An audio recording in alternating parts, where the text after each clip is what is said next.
This is The Gist, the essential podcast for the discerning listener.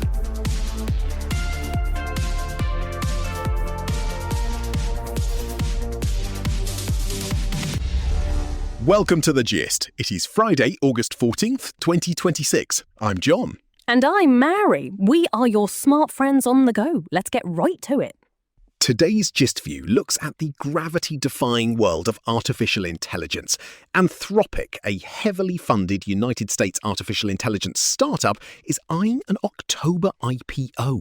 An initial public offering, and they want a $2 trillion valuation. That is a massive number. It is. According to the Financial Times, investors are treating these top-tier artificial intelligence labs like natural monopolies. They assume there will only be one or two winners. But here is the reality check.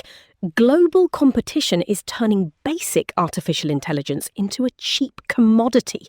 Cheaper Chinese models are forcing an aggressive price war by slashing the cost to access their tools. So, who actually benefits from these sky-high valuations?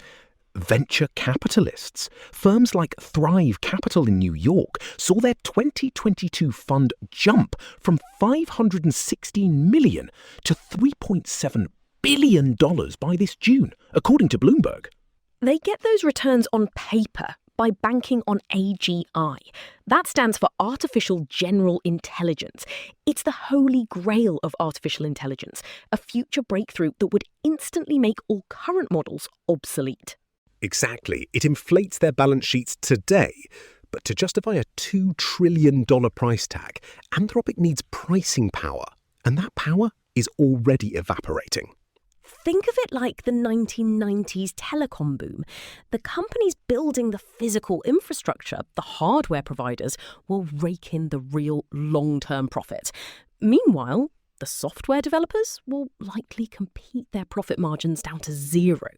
That takes us straight to our global overview. The artificial intelligence price war is just one place we see margins getting crushed. We are seeing the exact same thing in the auto industry. Chinese electric vehicle makers are facing a demand slump at home. So, what are they doing? They are aggressively exporting cars abroad. The Wall Street Journal reports they are shipping so many cars, they are actually straining global shipping capacity. There literally aren't enough ships. Chinese entrants are weaponizing their massive scale and low costs. They are breaking down Western technological advantages. It's a sudden margin compression, shrinking profits across both the artificial intelligence and automotive sectors. Speaking of shrinking safety margins, let's look at the United States housing market. Also in the journal today is the story of United Wholesale Mortgage, or UWM. They are the largest wholesale mortgage lender in the United States. And they are offloading their riskiest mortgage bets. How? By using the Federal Housing Administration, or FHA. The FHA is a government agency. Its setup effectively transfers the risk of a loan default straight to American taxpayers. It's a classic power play. The private company keeps the profits when things go well, but the taxpayer holds the bag if the borrower can't pay. Let's cross the Atlantic for the European perspective. The Baltic Sea is tightening up. Overnight, Latvia declared an air alarm across its eastern borders with Russia and Belarus. At the same time, Finland set up a temporary maritime exclusion zone in the eastern Gulf of Finland. Basically, Finland temporarily closed its waters. German broadcaster ZDF reports these closures echo recent drone disruptions in the Black Sea. Right. It treats these secondary maritime routes as active zones for hybrid pressure. There is no open conflict, just constant, deniable friction. Who pays for that friction? Anyone moving goods. It quietly drives up baseline insurance and operational costs for regional maritime trade. Though it is worth noting, these temporary closures are standard precautions during suspected border incidents. It doesn't necessarily mean a permanent strategic shift for the region. Moving south to Italy. If you plan to fly into Sardinia anytime soon, don't expect a streamlined business experience.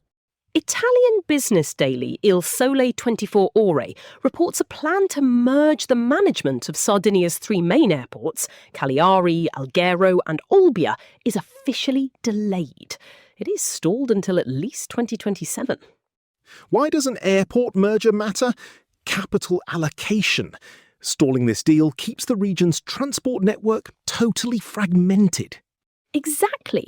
Instead of negotiating with one unified bloc, commercial airlines still have to bargain with three separate administrative entities. It preserves bureaucratic friction. Local administrators keep their leverage, but it limits the efficient scaling of transport across the island. The local bosses win, the airlines and passengers lose. And that brings us to today's temperature check. Today is all about the squeeze.